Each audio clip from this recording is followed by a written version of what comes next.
Hey guys, Bubba here at the BubbaNews, all in one word, all in one news. How are you guys doing tonight?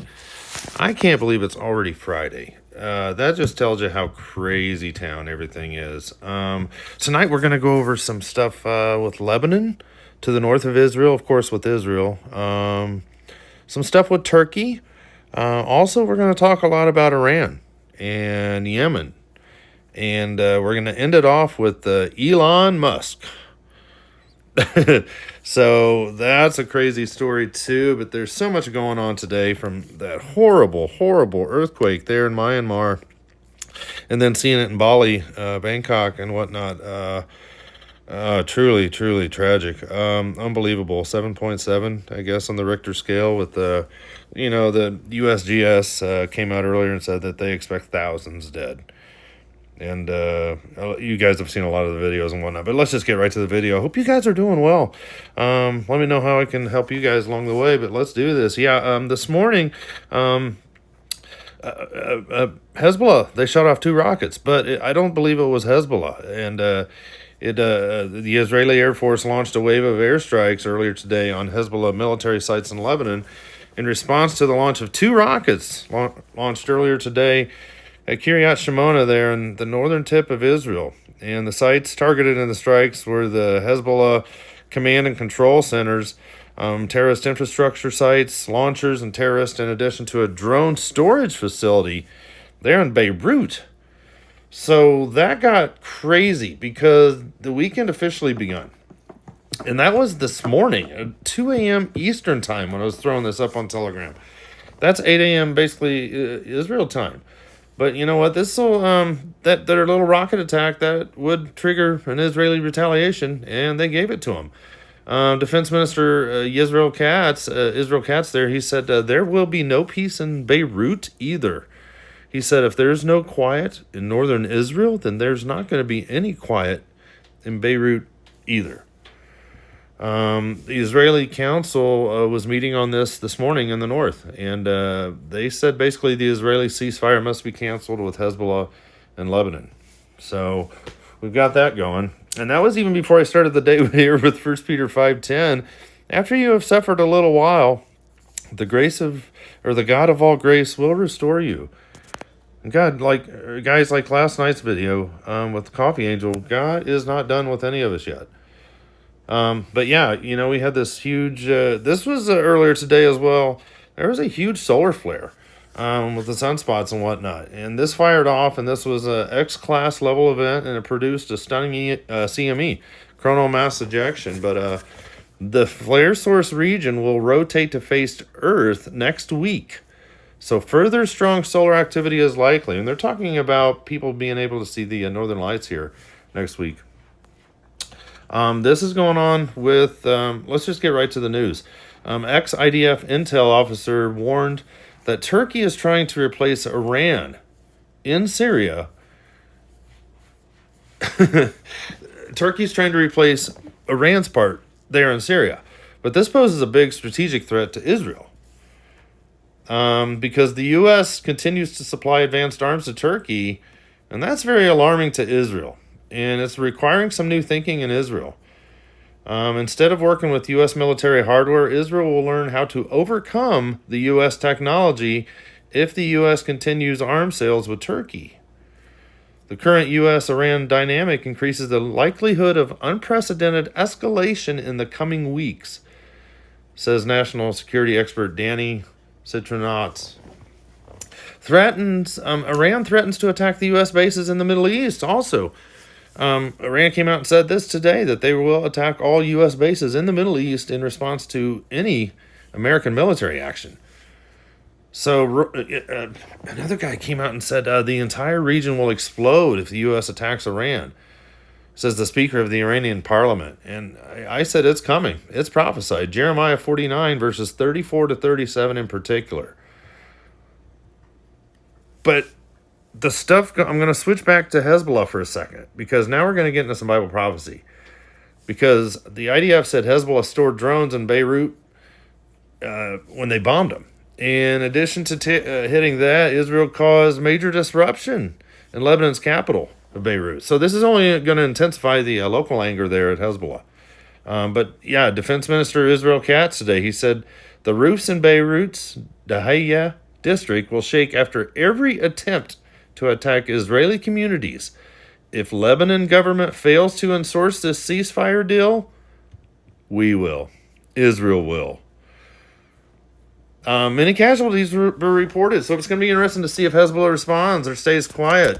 But today's airstrikes in Beirut, it's basically showing Hezbollah that they basically don't have much of a Hezbollah deterrence right now. I'm sure they still do, and they're just waiting for the right moment.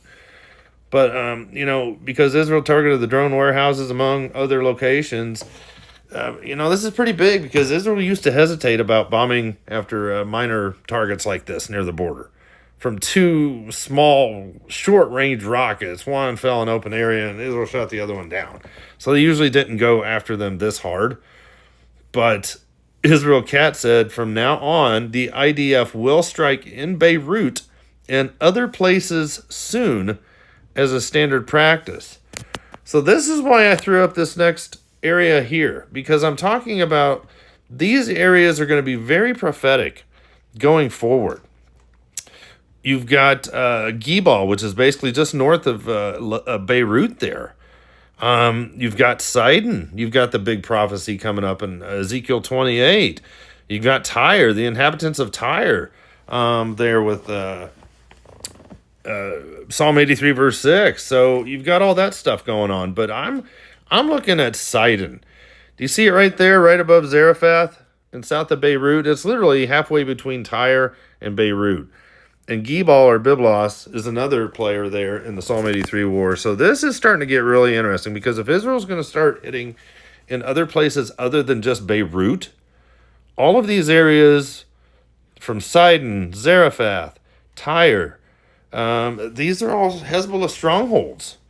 And they've got stuff on the coast waiting to be sent off to Israel's oil rigs. So I see the prophecy regarding Sidon there in Lebanon as being pretty soon. I said imminent on Telegram. And this is Ezekiel 28 verses 21 to 26. And I said this is one of the puzzle pieces coming together for the coming Psalm 83 war. This scripture takes place, this scripture of Ezekiel 28 verses 21 to 26, it takes place before the Psalm 83 war, during the Psalm 83 war, and after it.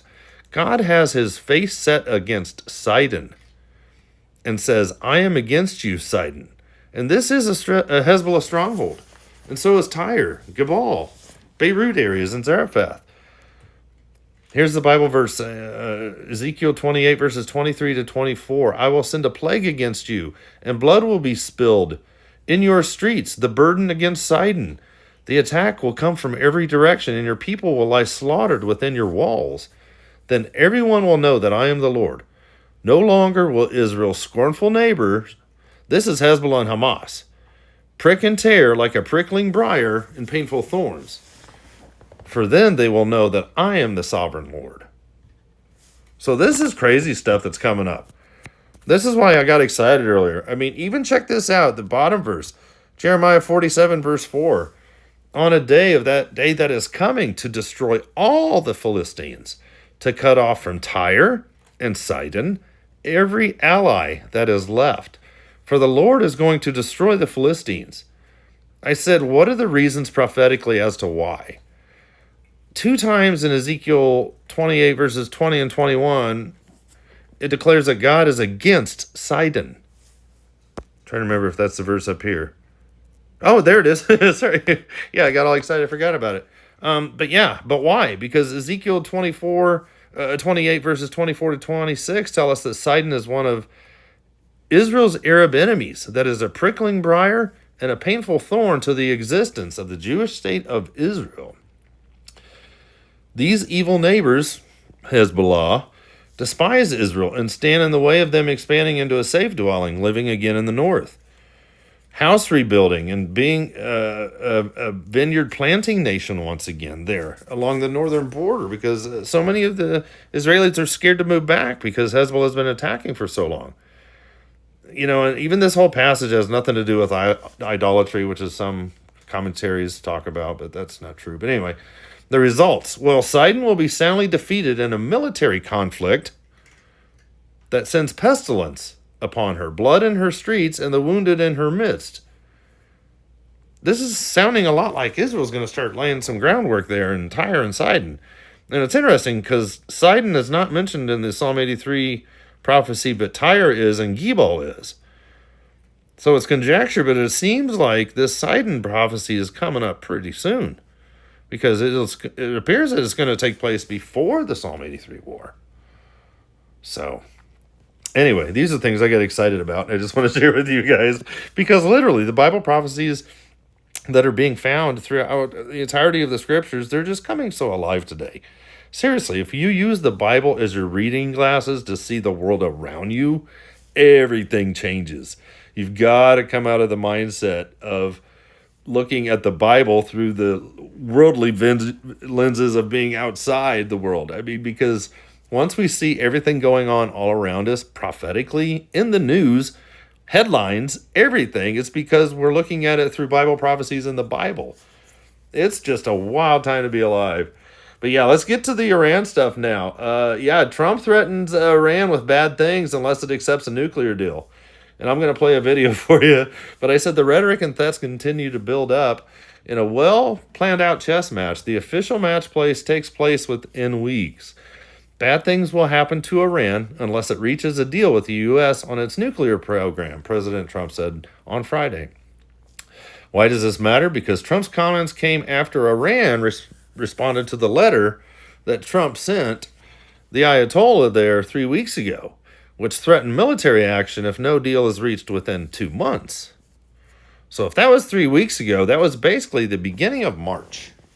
2 months will end their May 1st area. I was incorrect last week when I thought it was going out to the May 18th, but it looks like this sucker's going to end by May 1st. My goodness. Trump said we will have to talk it out or very bad things are going to happen to Iran, and I don't want that to happen.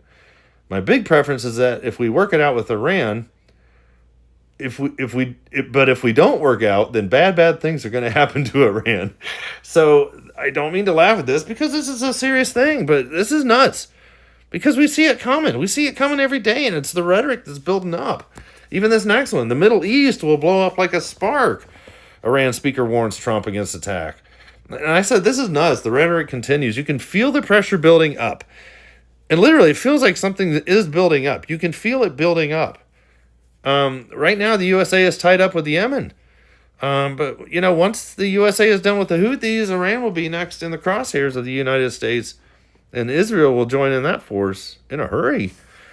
The Iranian parliament speaker, Mohammad Qualibaf, if the Americans attack the sanctity of Iran, the entire region will blow up like a spark in an ammunition dump. Tehran said that they would then strike U.S. bases in the region if Washington follows through on its warning of military consequences for Iran in the absence of a nuclear deal. Their USA bases and those of their allies will not be safe, he said in his live speech at the annual Al-Quds Day, marking today the last Friday of the month of Ramadan. And I'm going to share this next one. Our buddy over there, Keegan Fernandez, he timed it off. Sudden destruction. Jeremiah 49 and the Psalm 83 war is on the brink. This is what he had to say. He said, Trump stated that the U.S. was down to the final moments with Iran. There are 2 ways Iran can be handled. Militarily, or you can make a deal. Trump's 2-month deadline for Iran ends on May 1st, 2025. Guys, that's literally a little over 4 weeks away. The Middle East will blow up like a spark, Iran speaker warns Trump against attack. If the Americans attack the sanctity of Iran, the entire region will blow up like a spark in an ammunition dump. The world is about to wake up to the world-changing Middle East multi-front war described in Psalm 83 between Iran and its proxies against Israel. The shot that ignites the war would be a strike on Iran's nuclear facilities, Jeremiah 49:35, that would bring about a sudden destruction, 1 Thessalonians 5, 2-4. Iran would then retaliate along with its proxies in a unified attack, the Psalm 83 multi-front war, which would then bring about the destruction of Damascus, Isaiah 17, and Isaiah 17, 1-14, and Jeremiah 49, verses 23-27. All right, let's get to Trump when he said bad things will happen to Iran without a deal. If we don't work it out, then bad things are going to happen to Iran. And after that, we're going to go back to another B2. We're going to either have to talk and talk it out, or very bad things are going to happen to Iran. And I don't want that to happen. Big preference, and I don't say this through strength or weakness. My big preference is we work it out with Iran. But if we don't work it out, bad things are going to happen to Iran. Okay, thank you very much, everybody. Thank you. Come on, guys. Thank you, everyone. Thank you, guys. Thank you, everyone. Quickly. Oh, thank you so much, King Trump. Oh, yay. Oh, my goodness. Well, it's being reported, or at least it was being hinted to tonight, that the 7 B-2A stealth bombers there of the United States Air Force on deployment at Diego Garcia Air Base will take part in the joint Israel-U.S. airstrikes on the Iranian nuclear sites in April. This was being thrown around earlier tonight, but we'll see if Trump actually gives Iran until May 1st. Because if Iran gets a nuclear warhead ready and they put it on their launchers and the United States and Israel detect it, it's all game on, May 1st or not. F-35s of the U.S. Air Force's 34th Flight Squadron and F-35Is of the Israeli Air Force will escort the B-2 bombers over Iran. But right now, Israel's still trying to find its place on how bad to go to war with Hezbollah and Hamas while trying to fend off from the attacks from Yemen, which the U.S. is tied up with. But, once this Yemen war stops with the Houthis, then we're going to be watching for the Iran attack. But Israel's also going to use its F-15 fleet as air support as well as to take out air defense systems along the way. Israel's got, 50, I believe, F-35s, and I can't even keep track of their F-15 fleet that they have. But, when Israel attacked Iran on Saturday, October 26th, 2024, they used over 100 aircraft. And that included their F-15s, F-35s, and they traveled approximately 1,200 miles. So, yeah, this is funny. A U.S. official says that B-2 bombers sent to Diego Garcia aren't just routine. No kidding. He said they're tied to Trump's 2-month ultimatum for Iran. Translation: if talks collapse, the military is ready to roll. This one I threw up earlier because the war with the Houthis over the airstrikes continues tonight. And I said when we see the airstrikes on the Yemen coming to a complete stop, that's when we'll know that the attack on Iran is getting closer, in my opinion. Israel still wants to attack the Houthis, but right now the Americans keep telling the Israelis to stand down. Not yet, Israel. We're still going to it. I think they've been doing it 14 nights in a row. This is nuts. America's attacks on the Houthis, there it is, has been a 14-day ongoing strike campaign so far. At least 158 precision air and naval strikes have targeted much of the Houthi infrastructure and leadership. And once again, this image is from Ian Ellis, this guy on Twitter. This guy is good. But he talks about all the places, and you see, like, up here, the F-18s and the MQ-9s and the Tomahawk land cruise missiles, and then our Truman Carrier Strike Group over there, and then, U.S. Navy, what they've been doing and where they've been hitting. So, I mean, it's really fascinating. But, this was crazy town, and I'm going to wrap it up here pretty soon for everyone. This is crazy town. Clown world is here. You guys know who Paula White is? Paula White Kane, the new the new Faith Hope, whatever lady, that weirdo. She's a televangelist, but, she's also the White House's spiritual advisor. She's known by her snake-like manner with her money-making prosperity gospel endorsement and false teachings. Well, that's her right next to Trump, on Trump's right. These two characters over here, well, she was at this iftar dinner leading, which appears to be a prayer, and an iftar is the fast-breaking evening meal of Muslims in Ramadan at the time of Adhan, which is the call to prayer of the Maghrib prayer. So Paula White, who is the Christian, supposedly, to be Trump's, I don't even call her evangelical, but anyway, but Trump, what's even more disgusting is Trump thinks that she's actually guiding him on faith. I can't even imagine what kind of faith that Paula White is bringing Trump. Oh, anyway, so she's just, But Trump, he hosted this dinner at the White House to mark the Muslim holy month of Ramadan and said his administration was keeping our promises to the Muslim community by bringing peace to the Middle East. But here's where it gets interesting. The Trump's left, right there, the gentleman, that's the United Arab Emirates, UAE's ambassador. And the female to his left is the Saudi Arabian ambassador. But she's also related to Mohammed bin Salman of Saudi Arabia. So, oh dear, what do we have here? Well, this came out tonight too, but the United States will soon begin using its B-2 Spirit stealth bombers to strike targets in Yemen. And this was earlier today. The picture up here on the top is from yesterday, and then today's satellite images, we can see 5. But I still believe that there's 4 in the hangars. So that would come out to 9. But they're going to start using this against Yemen. And the cost per flight hour of the B-2 Spirit for this year in 2025 is estimated at $190,000 per flight hour.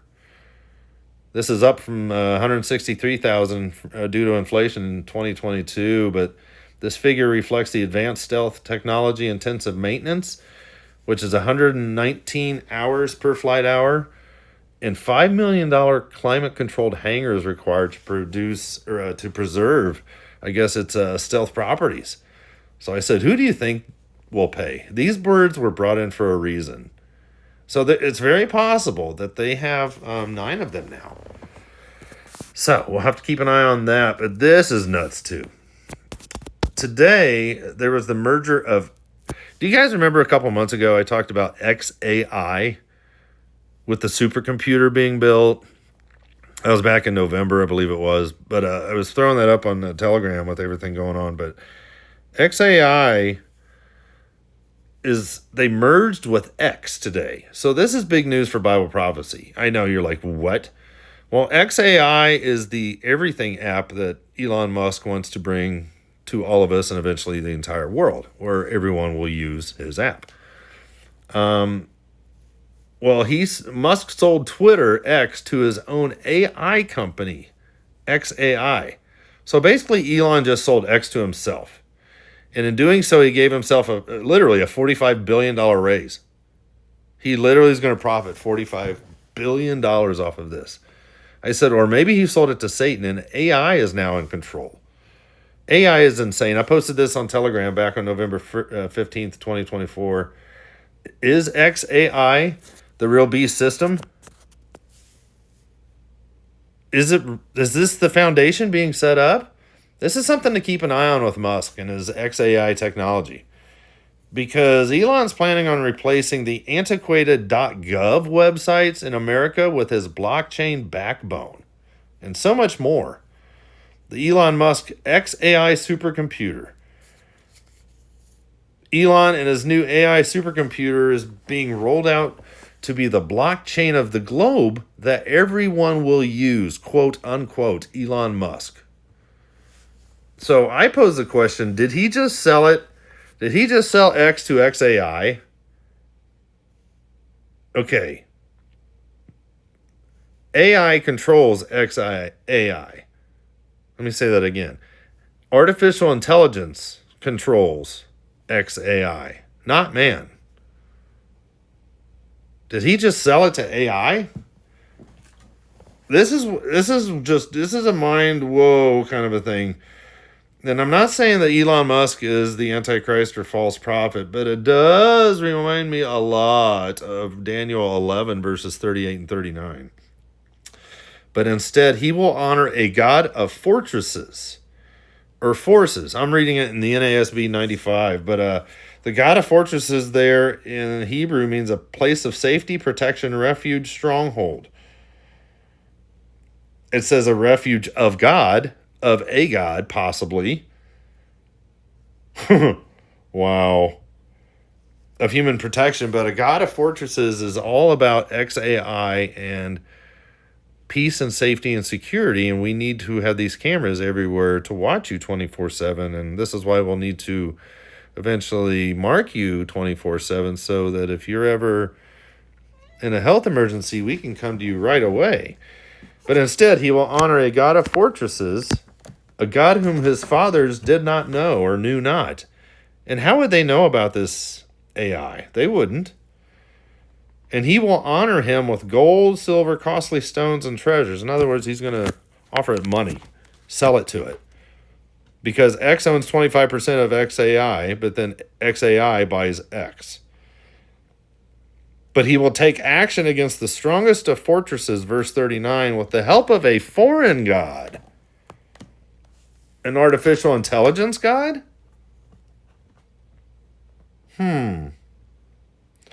He will give great honor to those who acknowledge him and will cause them to rule over the many.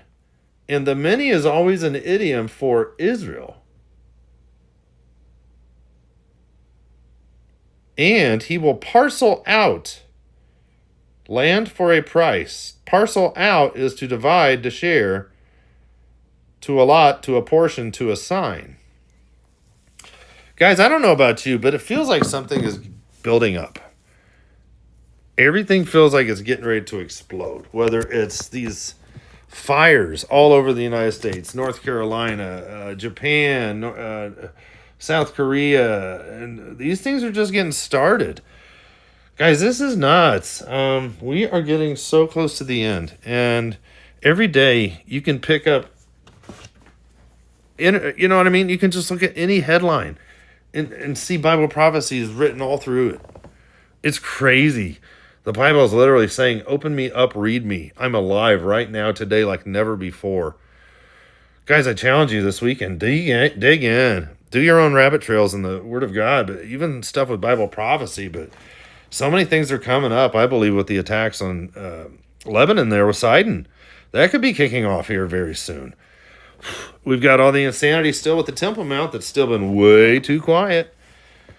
I mean, anything could happen. And it's just, these are wild times. And we're getting ready to go into, what is it? Going into April. So this is crazy. And we're coming up to the Passover time, Easter time, all this stuff. And we've got the ticking time bombs of all of Israel's Arab enemies that are a prickling briar and a painful thorn to her all around. And sometime, sooner or later, she's going to have to deal with this issue. And that's going to come up. And I feel it's going to come very soon. So that's all I have for you guys tonight. Thanks to you again so much for reaching out to me and the text messages and the messages on the YouTube videos have been thrown up. And I know it's way too late at night. I thank you guys for listening in and doing whatnot. But let's do a live stream. I need to do a live stream again pretty soon. So let me know if you have anything for me. Let me know how I can pray for you. And thank you so much for watching. Jesus is coming. And this is a time to get right with him right now. So with that, I bid you adieu, and we will talk soon. Maranatha.